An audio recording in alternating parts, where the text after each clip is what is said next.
हा चैतन्य विचारा. सर ए आई ओ औ सारखे इंग्रजीमध्ये स्वर नाहीत का?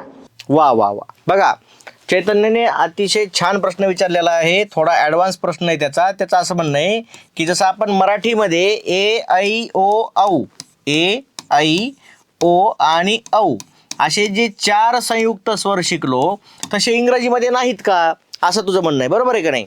तर बघा, इंग्रजीमध्ये आपल्याला फक्त एवढं शिकवलेलं आहे की इंग्रजीमध्ये A E I O U असे 5 स्वर आहेत. पण हे 5 letter A E I O U हे 5 लेटर वेगवेगळे स्वर काय करतात, त्यांचं प्रतिनिधित्व करतात. जसं एचा कधी ॲ होतो, एचा काय होतो, कधी ॲ होतो, कधी आ होतो, कधी अ होतो, तर कधी ए होतो. असे वेगवेगळे ध्वनी एचे होत असतात. मग असे सगळे मिळून इंग्रजीमध्ये खरं तर 20 स्वर आहेत. किती आहेत? 20 स्वर आहेत.